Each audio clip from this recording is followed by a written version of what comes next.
లోక పాపములను మోసుకొని పోయిన దేవుని గొర్రెపిల్ల అయిన మన యేసుక్రీస్తు ప్రభువారి నామంలో మీ అందరికీ నా హృదయపూర్వక వందనాలు.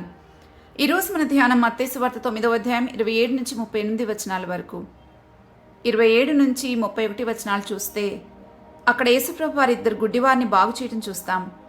ఆ తర్వాత 32 నుంచి 34 వచనాలు దయ్యం పట్టిన ఒక మగవాన్ని స్వస్థపరచటం. 35 నుంచి 38 వచనాల వరకు అక్కడ మనం చదివితే ప్రభువు సమాజ మందిరములలో బోధించుచు రాజ్య సువార్త ప్రకటించుచు అందరినీ స్వస్థపరుస్తూ అక్కడ ఒక విశేషమైన మాట ప్రభు అంటున్నారు. అదేంటంటే ఆయన సమూహములను చూసి వారు కాపరులేని గొర్రెల వలె విసికి చెదరి ఉన్నందున వారి మీద కనికరపడి కోత విస్తారమే కానీ పనివారు కొద్దిగా ఉన్నారు కనుక తన కోతకు పనివారిని పంపమని కోత యజమానిని వేడుకొనుడని తన శిష్యులతో చెప్పెను అని రాయబడటం మనం గమనిస్తాం. ఈ విషయాన్ని రాస్తూ మత్తయి ఈ అధ్యాయాన్ని ముగిస్తూ ఉన్నాడు.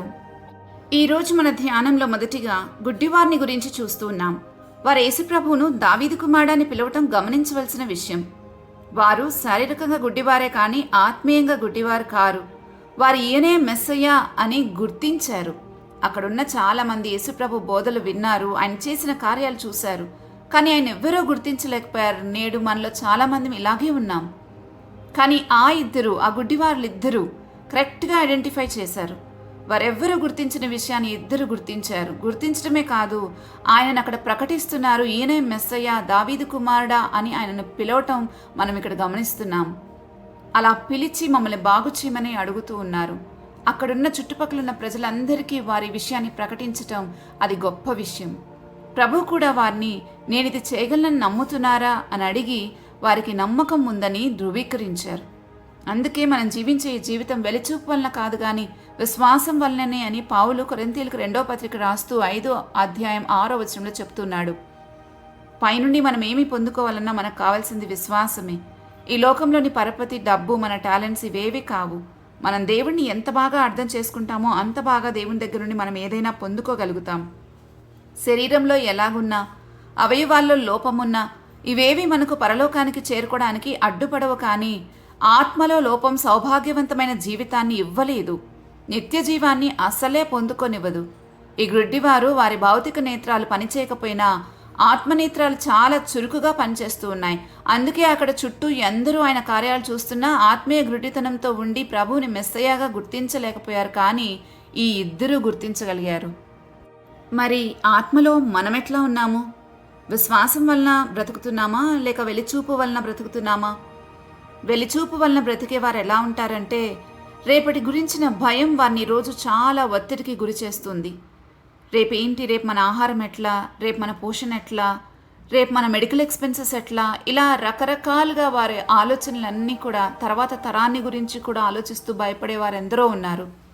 కానీ విశ్వాసంతో బ్రతికేవారు ఏ రోజు మన్నా ఆ రోజు కురుస్తుందని నమ్ముతారు గనుక నిశ్చింతగా ఉంటారు. అందుకే మనం ఆత్మీయ గుడితనం నుంచి అర్జెంటుగా బయటపడాలి. ఆ తర్వాత వచనాల్లో దయ్యాలను వెళ్ళగొట్టడం, రోగులను బాగు చేయడం చూస్తే మనకు అర్థమవుతుంది యేసుప్రభుకి మన రోగాల మీద, మనం పోరాడే దురాత్మల మీద, అన్నిటి మీద అధికారం ఉందని. కాబట్టి ఆయన దేవుడు కాగల జనులు ధన్యులు అనే వాక్యాన్ని గ్రంథంలో మనం చూస్తాం. ఒకరి మీద ప్రేమ చూపటంలోనూ కనికరం చూపటంలోనూ యేసుప్రభుకి సాటి వేరెవ్వరూ లేరు అని మనం ధీమాగా చెప్పొచ్చు. ఎందుకంటే ఆయనలాగా ప్రాణం పెట్టిన వారెవ్వరూ లేరు కాబట్టి. ఆయన కనికరం, ఆయన ప్రేమ మనకు దొరికే కాలం ఇది అని గుర్తించిన వారు దాన్ని పొందుకుంటారు. తర్వాత ఆయన కృప భూమి మీద నుండి ఎత్తివేయబడక మునిపే దానికోసం వెతుకుతారు.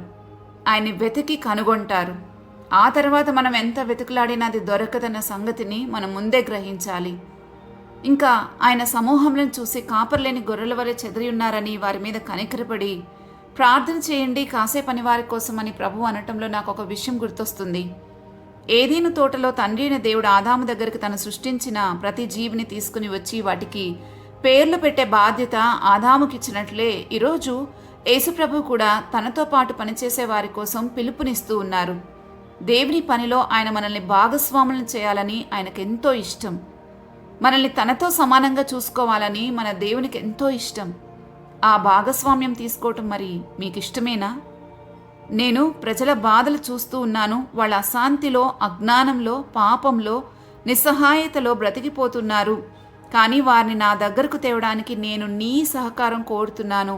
నీవు నా పనివాడిగా తయారవ్వగలవా అని ప్రభువు నిన్ను ప్రశ్నిస్తే నీ సమాధానం ఏంటి?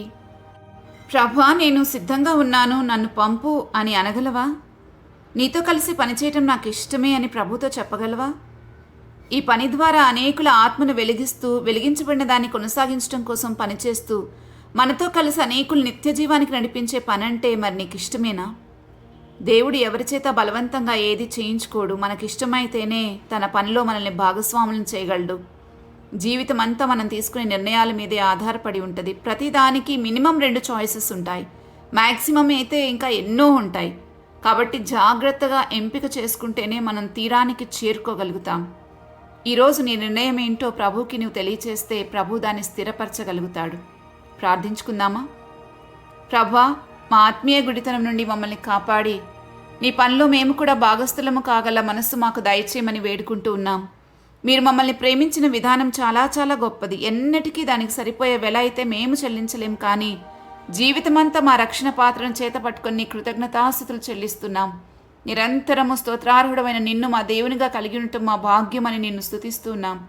ఈ రోజంతటిని నీకు అప్పగిస్తున్నాం. మా జీవితంలో ఆత్మ సంబంధమైన విషయాలకు ఎక్కువ ప్రాధాన్యత ఇచ్చేటట్లుగా మా మనస్సును మార్చి మహిమ పొందుకోమని యేసుక్రీస్తు ప్రభువారి నామంలో అడిగి వేడుకుంటున్నాము తండ్రి.